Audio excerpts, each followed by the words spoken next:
Hi everyone, this is Kerem Baran with Solar Academy. Today I have with me Jason Higginson of AP Systems. Jason, welcome and thank you for being with us.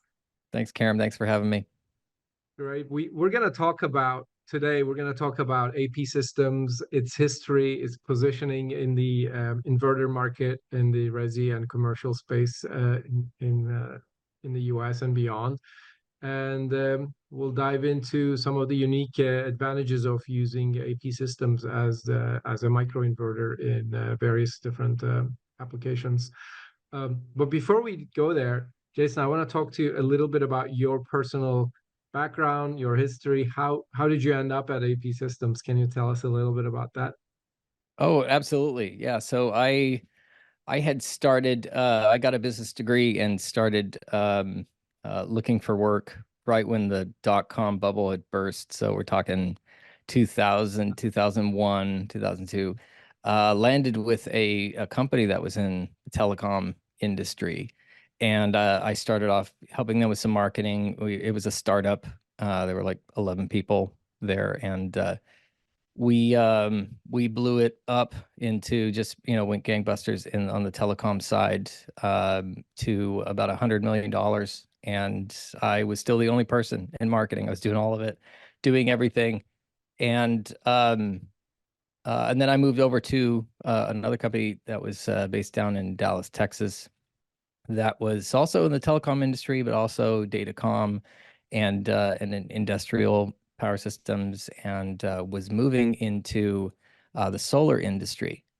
And here we're talking about 2010, and it was exciting moving a company into a new industry. It's a great marketing problem, a good challenge, and um, I had a lot of fun learning about the solar industry and how to differentiate there. And we actually launched a string inverter in the US market. And I was able to leverage a lot of the, experience in kind of growing something from nothing, especially on, trying to get sales off the ground with a new product in a new industry. Um, and I've been in love with the solar industry ever since. With AP Systems, and I did some rebranding along the way. The telecom company that I started with, rebranded that company. The other company out in Dallas, some rebranding there, and so this was another opportunity with AP Systems. That was APS at the time, and APS down in Arizona Public Service. They've had that name for 100 years.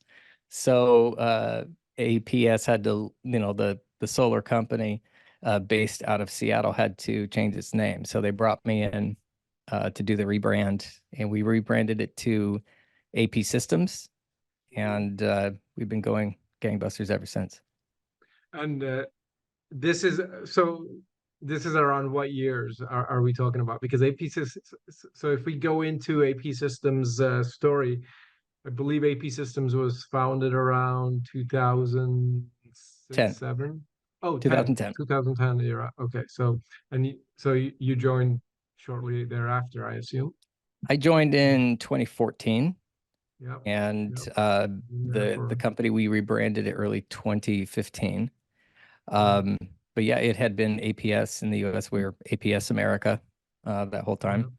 Um, and yeah, when we rebranded to AP Systems, it wasn't like, we're just drawing a new name out of a hat. We really had to create the marketing foundation for the company. What is the identity of this company? And that was a lot of fun meeting with all of our leadership team, and deciding, how is this business going to differentiate from everybody else that's in the space.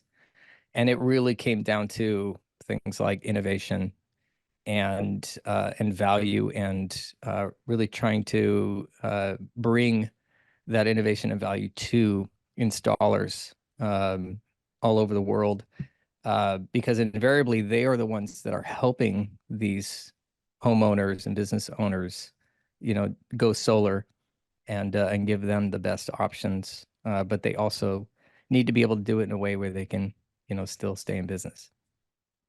And I do remember from our previous conversations, you sharing with me that the founding team of AP Systems was essentially Silicon Valley entrepreneurs based in Silicon Valley, but then they expanded the operations beyond Silicon Valley as well over the years.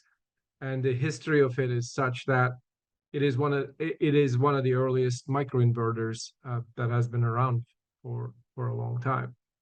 Can we talk a little bit about how that evolution has happened? Like, I know you guys compete big time with Enphase.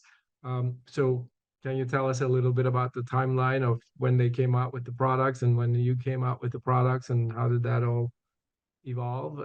Yeah, sure. No, it's a great story. When the company first started in 2010, you had, like said, yeah, was it 2007, 2008? The ideas had started back then. So Yeah. when Enphase had created their microinverter, they at some point had the majority of the residential PV market in the U.S. Right. Um, and all of their competitors were, string inverter companies. Um, and so our founders, yeah, two brilliant engineers working for semiconductor companies in Silicon Valley, they saw what Enphase was doing, and they said, they got no competitors in that space, and we think we can build a better mousetrap. Yeah. And so they set out to do exactly that. Yeah. And they actually they were getting a product tested, UL tested in one of the many third-party testing houses.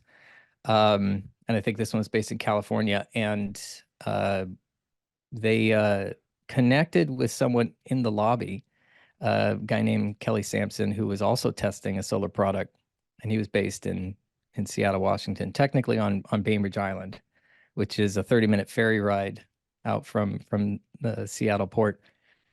And they were talking about how it was tough to get a product off the ground, and Kelly was informing one of our founders, Dr. Yuhao Luo, and he was talking about how it's hard to get a product off the ground here, sell the product, and break into that market, and they're looking at getting some manufacturing done, trying to get some low cost manufacturing done overseas. And Kelly Sampson had informed him that, well, there's this made in Washington opportunity that if we're able to make product over there, then Washington state residents are incentivized through tax rebates, incentives to buy made in Washington. Have you guys ever looked at that? And they're like, we don't even know how to get that started. We don't have a presence there. And he said, well, let me help you. And both he and another a serial entrepreneur that he knew named Andrew Lonseth, um, they they both helped APS get started in Washington State, in the U.S. in general, and were also investors in the company. So they saw the opportunity and bought in. And that's really how our U.S. presence got started. It was out of Washington State. Wow. Got it.